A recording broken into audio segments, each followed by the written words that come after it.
भाइयों जोरदार स्वागत है आपका एक और वीडियो में ऑफ 20 डेज प्लेज। हम लोग कर रहे थे कंपाउंड इंटरेस्ट और कंपाउंड इंटरेस्ट की कुछ छोटी छोटी प्रॉपर्टीज अब बची हुई है जो हमें कवर करना है इस वीडियो में। मुझे पता है कि कंपाउंड इंटरेस्ट एक समस्याओं से भरा हुआ टॉपिक है for a CA foundation student. वो कहते हैं ना कि जो धुन तार से निकली है वो सब ने सुनी है, पर जो सांस पर गुजरी है वो सिर्फ दिल को पता है। मुझे पता है कि कहाँ प्रॉब्लम्स आती हैं और उसी के लिए मैं लेकर आया हूँ बहुत सारी शॉर्ट ट्रिक्स इस वीडियो में। तो बजा दो यार, शुरुआत करते हैं।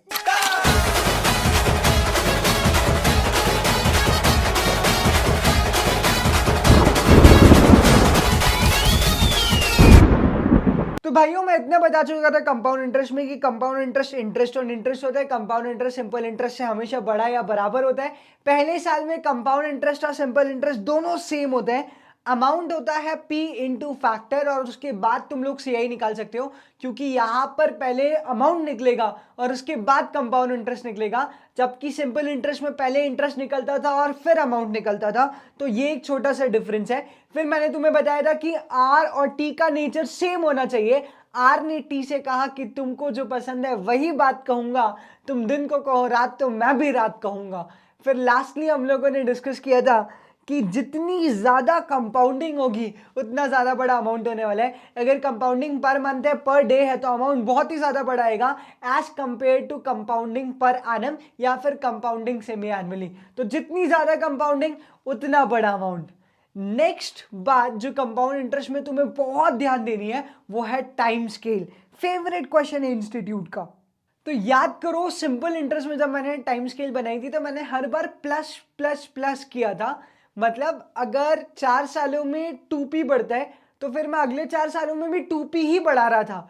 But compound interest is the 8th wonder of the world. Compound interest की टाइम स्केल प्लस में नहीं चलती, कंपाउंड इंटरेस्ट की टाइम स्केल चलती है विथ मल्टीप्लीकेशन। आओ मैं तुम्हें एक्सप्लेन करता हूँ। सपोज फर्स्ट ईयर में मेरे पास प्रिंसिपल दे रखा है और 4 सालों में ये प्रिंसिपल हो जाता है डबल, यानी प्रिंसिपल का दुगुना अमाउंट हो गया। प्रिंसिपल हो गया 2p इन 4 इयर्स। तो यहां पे मैं प्लस p नहीं करूंगा, यहां पे मैं करूंगा मल्टीप्लाई बाई 2, क्योंकि मैं जो टाइम स्केल बना रहा हूं वो टाइम स्केल बना रहा हूं कंपाउंड इंटरेस्ट की, ना कि सिंपल इंटरेस्ट की। अगर ये सिंपल इंटरेस्ट होता तो मैं प्लस p कर देता, लेकिन यहां पे कंपाउंड इंटरेस्ट है इसलिए मैं करूंगा मल्टीप्लाई बाई 2। तो जब मैं अगले 4 सालों की बात करूंगा तो अगले 4 सालों में भी मल्टीप्लाई बाई 2 ही होने वाला है। तो मेरे पास जो अमाउंट आएगा वो आ जाएगा 4p। फिर अगर मैं नेक्स्ट 4 इयर्स की बात करूंगा तो भी मल्टीप्लाई 2। फिर मैं नेक्स्ट 4 इयर्स की बात करूंगा तो भी मल्टीप्लाई बाई 2 होगा, तो मेरा अमाउंट आ जाएगा 8p। फिर अगर अगले 4 साल और ऐड करूं तो अमाउंट हो जाएगा 16p, अभी भी होगा मल्टीप्लाई बाई 2। तो हर बार कंपाउंड इंटरेस्ट की टाइम स्केल में मल्टीप्लाई बाई 2 होने वाला है। मल्टीप्लाई बाई 2 या मल्टीप्लाई बाई 3 या मल्टीप्लाई बाई 4 जो भी होगा, लेकिन मल्टीप्लाई ही होगा। अगर मान लो मैंने ऐसा कुछ दे दिया कि एक प्रिंसिपल है जो 10 साल में 10 इयर्स में 4 गुना हो जाता है, यानी यहां पे हुआ मल्टीप्लाई बाई 4, तो अगले 10 साल में ये वापस 4 गुना हो जाएगा, यानी यहां पे हो जाएगा 16p। फिर अगले 10 साल में ये वापस 4 गुना होगा, यानी 16 इंटू 4 विच इज 64। फिर अगले 10 साल में ये वापस हो जाएगा 4 टाइम्स 64 इंटू 4, यानी कि 256p। तो बहुत आसान है भाइयों, जैसा स्टार्टिंग में हो रहा है वैसा ही आगे कंटिन्यू होगा। बस याद रखना कि सिंपल इंटरेस्ट की टाइम स्केल में हम लोग करते थे प्लस p, जबकि कंपाउंड इंटरेस्ट के टाइम स्केल में हम लोग करेंगे मल्टीप्लाई। तो आओ कुछ क्वेश्चंस करते हैं। तो क्वेश्चन नंबर 6 बोलता है if an amount double in 5 years, compound interest है, then in how many years it will become 8 times of itself. तो देखो बहुत आसान सा क्वेश्चन, ये बोलते हैं कि 5 सालों में एक अमाउंट डबल हो जाता है, यानी कि अगर मैं फर्स्ट लाइन पे लिखता हूं p, तो 5 साल बाद ये हो जाएगा 2p, यानी हुआ है मल्टीप्लाई बाई 2, बिकॉज ये टाइम स्केल है कंपाउंड इंटरेस्ट की। तो अगले 5 सालों में ये वापस से मल्टीप्लाई हो जाएगा 2, यानी कि आएगा 4p, और अगले 5 सालों में ये वापस से मल्टीप्लाई हो जाएगा 2, यानी कि आएगा 8p। और हमें यही तो चाहिए। इन how many years it will become 8 times of itself. तो 8p कितने टाइम में होगा? तो आंसर बहुत सिंपल है, 5 + 5 + 5। तो आंसर बहुत सिंपल है, 5 + 5 + 5 = 15 ईयर्स। तो बहुत आसान सा क्वेश्चन, टाइम स्केल बनानी है। पहले जो अमाउंट गिवन है देखो वो कितना बड़ा हो जा रहा है इन द गिवन ईयर्स, और जो मल्टीप्लिकेशन फर्स्ट वाले सेगमेंट में हो रहा है वही कंटिन्यू होगा आने वाले सेगमेंट तक। तो कुल मिलाकर ये बात याद रखनी है कि कंपाउंड इंटरेस्ट की टाइम स्केल में होगा मल्टीप्लाई। एक और क्वेश्चन करते हैं, question number 40। A certain some of money double itself in 4 years. मतलब एक अमाउंट 4 साल में डबल हो जाता है। फिर ये बोल रहे हैं इन how many years will it become 32 times of itself. तो ये लगभग पुराने क्वेश्चन जैसे ही है। यहाँ पे मैंने लिखा p, फिर ये हो गया 2p। ये 2p कितने टाइम में हुआ? ये 2p हुआ है 4 ईयर्स में, यानी 4 ईयर्स में हुआ है मल्टीप्लाई बाई 2। तो अगले 4 सालों में वापस हो जाएगा मल्टीप्लाई बाई 2, तो ये हो जाएगा 4p। फिर अगले 4 सालों में वापस हो जाएगा मल्टीप्लाई बाई 2, तो भाइयों ये हो जाएगा 8p। फिर अगले 4 सालों में वापस हो जाएगा मल्टीप्लाई बाई 2, तो ये हो जाएगा 16p। और फिर अगले 4 सालों में वापस मल्टीप्लाई बाई 2 होगा, तो ये हो जाएगा 32p। तो टाइम स्केल से जब हम लोग इस क्वेश्चन को करते हैं तो बहुत आसानी से क्वेश्चन सॉल्व हो जाता है। 4 + 4 + 4 + 4 + 4 यानी कि टोटल हो गए 20 ईयर्स। 20 ईयर्स में एक अमाउंट खुद का 32 टाइम्स बन जाएगा just by applying the time scale. तुम लोग ऐसे सारे क्वेश्चन सॉल्व कर सकते हो। तो एक और प्रॉपर्टी हो गई खत्म कंपाउंड इंटरेस्ट की। अब बढ़ते हैं अगली प्रॉपर्टी पे। तो भाइयों बहुत ही इंपॉर्टेंट बात मैंने लिख दी है, अगर तुम्हें रिटर्न डाउन वैल्यू निकालना है, बुक वैल्यू निकालना है, तो बुक वैल्यू कैसे निकलेगी? वो बुक वैल्यू हमेशा निकलेगी हिस्टोरिकल कॉस्ट इनटू फैक्टर। बस अब एक इंपॉर्टेंट बात कि जब भी तुम लोग फैक्टर बनाओगे तो यहां पे फैक्टर में प्लस नहीं, बस एक इंपॉर्टेंट बात कि जब भी तुम लोग फैक्टर बनाओगे वहां पे फैक्टर पे प्लस नहीं बल्कि होगा माइनस। तो देखो मैं कॉन्सेप्ट एक्सप्लेन करता हूं। जब मैं मशीन खरीदता हूं तो हो सकता है वो मशीन मैंने 1 लाख रुपए में खरीदी और हर साल इसका प्राइस गिरता जाता है, और फिर फाइनली मेरे पास आती है बुक वैल्यू या फिर रिटर्न डाउन वैल्यू, और ये रिटर्न डाउन वैल्यू 1 लाख से कम ही होती है, से हो गई मेरे पास 40,000 आफ्टर 3 ईयर्स। तो जब हम लोग कंपाउंड इंटरेस्ट की बात करते हैं और amount is equal to p into factor करते हैं तो हमारा पैसा एक सर्टेन रेट से हमेशा बढ़ रहा होता है। तो देखो मैं तुम्हें समझाता हूं, अगर मैंने 1 लाख रुपए डिपॉजिट किए in a bank at the rate of 5% for 3 years, तो मुझे 3 साल बाद जो अमाउंट मिलेगा वो मिलेगा 1 लाख इंटू 1.05 की खोपड़ी पे 3, यानी कि 1.05 into 2 bar equal to multiply by 1 lakh. मेरा आंसर आएगा 115,762।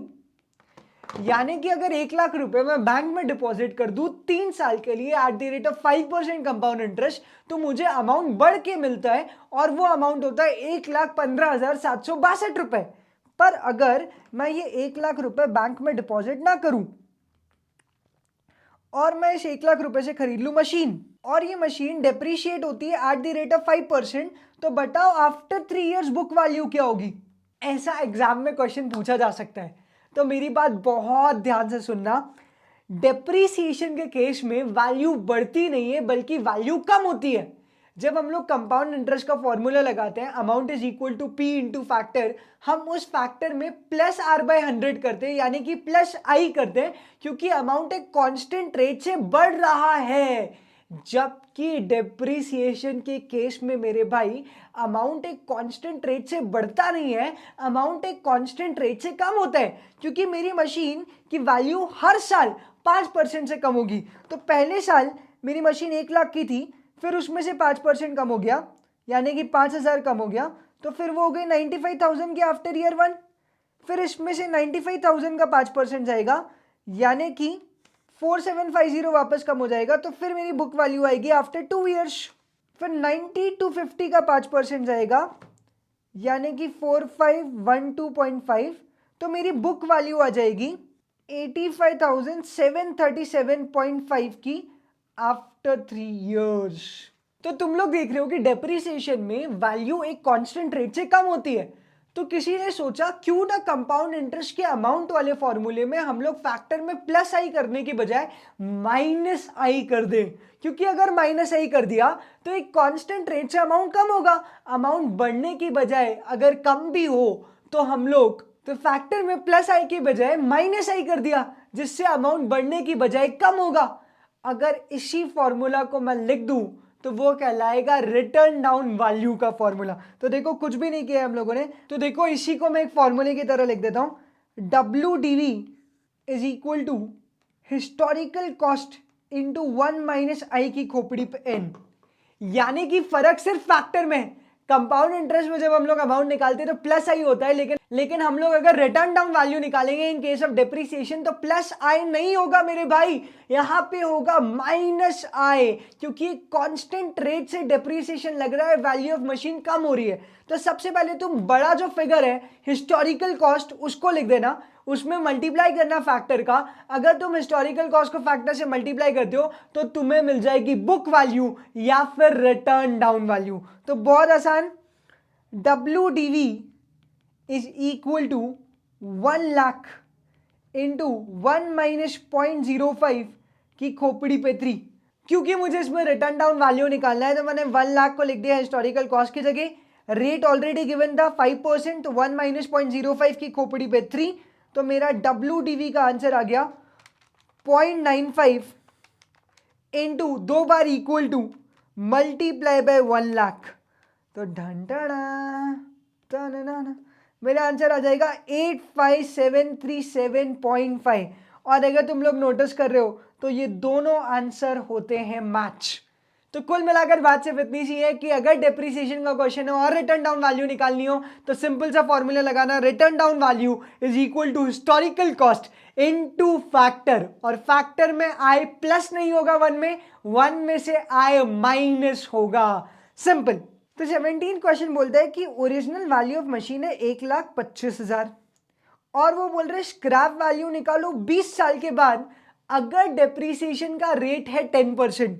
तो भाइयों scrap value written down value ही तो होती है, तो स्क्रैप वैल्यू या फिर written down value is equal to historical cost into 1 minus I की खोपड़ी पे n। मुझे स्क्रैप वैल्यू निकालनी है, हिस्टोरिकल कॉस्ट दे रखी है 1,25,000, डेप्रिसिएशन का रेट है 10%, तो आई कितना हो जाएगा 0.1, बिकॉज 10/100 करूंगा, R/100 मेरा आई होता है, तो 10/100 करूंगा तो आएगा 0.1। तो 1 माइनस 0.1 अगर मैं करता हूं और खोपड़ी पे रख देता हूं 20, तो मुझे मिल जाएगा फैक्टर को मल्टीप्लाई करूंगा 1,25,000 रुपए से, तो मेरे पास आ जाएगी सैल्वेज वैल्यू। तो चलो सॉल्व कर दें। 1 माइनस 0.1 यानी कि 0.9 की खोपड़ी पे 20 यानी दबाव इनटू और फिर दबाव इक्वल टू 19 बार, क्योंकि किसी भी नंबर की पावर निकालने के लिए हम लोग खोपड़ी से एक बार कम इक्वल टू दबाते हैं। कैलकुलेटर ट्रिक प्लेज के फर्स्ट वीडियो में मैंने आपको बताया था। तो इक्वल टू दबाओ 19 बार, 1 2 3 4 5 6 7 8 9 10 11 12 13 14 15 16 17 18 19। इसको मल्टीप्लाई कर दो विथ 1,25,000 तो तुम्हारा आंसर आ जाएगा 15,197। तो ये हो गई तुम्हारी सैल्वेज वैल्यू अगर तुम लोग 20 साल तक मशीन यूज करते हो और 10% का डेप्रिसिएशन लगता है ऑन ₹1,25,000। तो सैल्वेज वैल्यू हो जाएगी 15,200 रुपए के आसपास, 15,197 टू बी प्रिसाइज। तो भाइयों अब मैं तुम्हें देने वाला हूं 2 महत्वपूर्ण गोल्डन फॉर्मूले, ऐसी ट्रिक जिससे तुम लोग बहुत आसानी से एक स्पेसिफिक टाइप का क्वेश्चन कर पाओगे। कई बार एग्जाम में पूछा जाता है कि बताओ किस रेट पर 5 साल में एक अमाउंट डबल हो जाएगा कंपाउंड इंटरेस्ट से। फिर से रिपीट कर रहा हूं, एग्जाम में क्वेश्चन पूछा जाता है कि बताओ किस रेट पर 5 साल में एक अमाउंट डबल हो जाएगा अगर कंपाउंड इंटरेस्ट लगाया जाए। मतलब वो अमाउंट के डबल होने की बात करते हैं, या तो टाइम पूछ लेते हैं या फिर रेट पूछ लेते हैं। तो इसलिए एक शॉर्टकट फॉर्मूला दे रहा हूं जो सिर्फ और सिर्फ कंपाउंड इंटरेस्ट में लगेगा। इस शॉर्टकट फॉर्मूला का नाम है डबलिंग पीरियड फॉर्मूला, और डबलिंग पीरियड फॉर्मूला होगा time is equal to 0.35 plus 69/r। तो बहुत ही महत्वपूर्ण फॉर्मूला, बहुत ही बड़ा शॉर्ट ट्रिक, ताकि तुम लोग एग्जाम में डबलिंग पीरियड वाले क्वेश्चंस को सेकेंड्स में सॉल्व कर पाओ। डबलिंग पीरियड का फॉर्मूला होता है time period is equal to 0.35 plus 69/रेट। मतलब अगर एग्जाम में उसने क्वेश्चन दिया, उसने बोला कि एक सम ऑफ मनी है जो अपने आप को डबल कर देता है 10% पे, तो बताओ कितने टाइम में वो डबल हो जाएगा अगर rate of interest compound interest है तो वो लिख सकते हैं कैलकुलेट टाइम।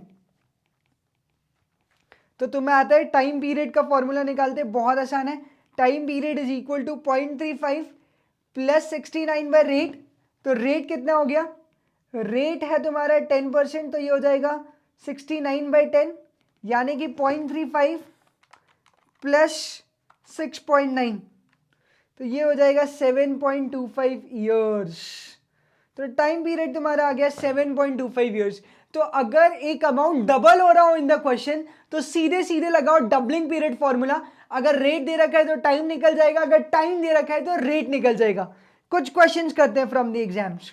तो क्वेश्चन में लिखा है an amount doubles eight 5% per annum compound interest. इसका मतलब है यहां पे मैं डबलिंग पीरियड फॉर्मूला लगा सकता हूं, क्योंकि अमाउंट डबल हो रहा है और रेट गिवन है। वो अगर मुझसे टाइम पूछ रहे हैं तो मैं डबलिंग पीरियड फॉर्मूला लगा दूंगा। और जी हाँ, उन्होंने मुझसे पूछा है टाइम, वो बोल रहे हैं देन फाइंड टाइम पीरियड। तो तुम्हें पता है कि टाइम पीरियड का फॉर्मूला क्या होता है, T is equal to 0.35 plus 69/r। तो 0.35 प्लस 69/5 हो जाएगा ये, तो 69 डिवाइडेड बाई 5 प्लस 0.35, मेरा टाइम पीरियड निकल के आ जाएगा 14.15 ईयर्स। तो बहुत आसान सा क्वेश्चन, डबलिंग पीरियड में फॉर्मूला लगाना है time period is equal to 0.35 plus 69/r। अगर वो टाइम पीरियड दे देते तो मैं टी की जगह टाइम पीरियड लग देता और मुझे आर बैलेंसिंग फिगर पे भी मिल सकता था। तो कुल मिलाकर अमाउंट डबल होगा, या तो टाइम दे देंगे और रेट पूछेंगे, या तो रेट दे देंगे और टाइम पूछेंगे। बस यही होने वाला है डबलिंग पीरियड में। एक और क्वेश्चन देखते हैं on to your screen. If in 4 years the price doubles then rate of compound interest is. उन्होंने बोला कि टाइम है 4 साल, तुम लोग रेट निकाल के दिखाओ, और यहां पे भी अमाउंट हो रहा है डबल। यहां पर हम लोग लगा सकते हैं doubling period formula. Doubling period formula बोलता है time is equal to 0.35 plus 69/r। तो ये होने वाला है 4 इक्वल टू 0.35 प्लस 69/r। तो देखो मेरी r की वैल्यू क्या आएगी, 4 माइनस 0.35। तो देखो मेरी r की वैल्यू क्या आएगी, 4 माइनस 0.35, ये हो जाएगा 3.65। 3.65 इज इक्वल टू 69/r। तो r की वैल्यू आ जाएगी 18.90। तो बहुत आसान है, डबलिंग पीरियड फॉर्मूला लगाओ। अगर अमाउंट डबल हो रहा है तो रेट दे रखा है तो टाइम निकालो, और टाइम दे रखा है तो रेट निकालो। एक बहुत ही इंपॉर्टेंट ट्रिक जो एग्जाम में बहुत हेल्प करती है। तो भाइयों, ये जो चैंपियंस वाला चार्ट है उसकी सारी प्रॉपर्टीज हम लोग कंप्लीट कर चुके हैं। कंपाउंड इंटरेस्ट की सारी प्रॉपर्टीज हो चुकी है कंप्लीट। अब हमें सिर्फ आगे बढ़ना है इफेक्टिव रेट ऑफ इंटरेस्ट पे। लेकिन उसके पहले कुछ इंपॉर्टेंट क्वेश्चन मुझे लगता है कंपाउंड इंटरेस्ट और सिंपल इंटरेस्ट के कराना जरूरी है। डिफरेंस आता है कंपाउंड इंटरेस्ट और सिंपल इंटरेस्ट में अगर सेम अमाउंट पे सेम रेट से भी इंटरेस्ट कैलकुलेट किया जाए तो।